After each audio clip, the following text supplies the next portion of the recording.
পর্সা তো আমাকে তদন্ত করার বিষয় না, যেহেতু সই মার একটা যদি পর্সা পাওয়া যায়।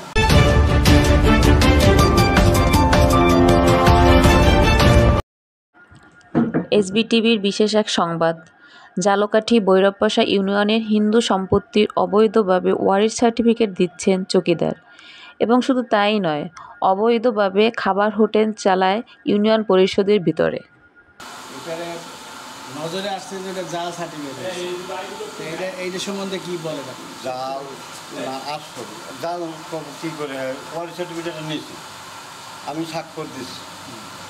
কারণ জাল নাকি হেলে তো আমি বলতে পারবো না, আমি তো স্বাক্ষর দিচ্ছি এই তথ্য। কিন্তু তদন্ত করার নিয়ম হলো আপনার আর মেম্বার সাহেবের, এই দুজনে তদন্ত করে তারপরে দেবেন, এবার চেয়ারম্যানের কাছে যাবে, তখন চেয়ারম্যান সই করবে। এটা হলো প্রত্যেক গ্রামে আমাদের হিন্দু ফ্যামিলি টোটালি একটাই আছে, আর এরাও এই হিন্দু সম্পত্তি কেনার কারণে এবং দলিল পর্চা দিয়া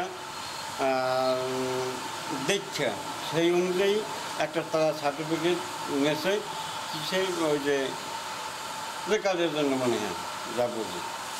তাই হেরা যে নেছে, এরা তো ওয়ারিশ সূত্রে নেছে এবং পর্চায় নাম পাওয়া গেছে, সেই অনুযায়ী আমরা দিচ্ছি। পর্চা তো অনেক সময় তো অনেক রকমের পর্চা হয়, আপনারা তো এটা তো তদন্ত করেন না। পর্চা তো আমাকে তদন্ত করার বিষয় না, যেহেতু সই মার একটা যদি পর্চা পাওয়া যায়, তা সেই হিসাবে তো এটা পর্চা তদন্ত করা তো আমার কাজ না। আপনার কাছে এরকম তো আগেও লোকজন আসছে, এরকম আপনি খবর পাইছেন না যে এরকম একটা ঘটনা ঘটছে? না, আগে একবার সাংবাদিক আসছিল বরিশাল থেকে, তারা তো এই সেই সেম প্রশ্ন করছে। সেই প্রশ্নই করছে, হ্যাঁ। তারা বলছে যে এটা বলছে যে জাল। আমি মনে করি জাল না কি হয়তো আমি বলতে পারবো না। ওইটা আমরা পর্চা অনুযায়ী একটা ওয়ারিশ সার্টিফিকেট দিচ্ছি,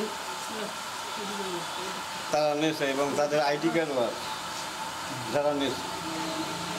আইডি কার্ড পর্চা দেখে তারপর দিচ্ছেন আপনারা? সরজমিনে যান নাই? সরজমিনে এই লোক নাই? না, সরজমিনে এই লোক নেই, এই লোক ছিল না।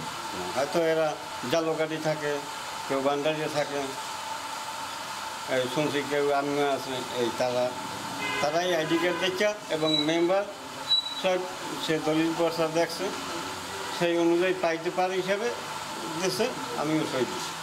আচ্ছা, ঠিক আছে। আচ্ছা, ধন্যবাদ।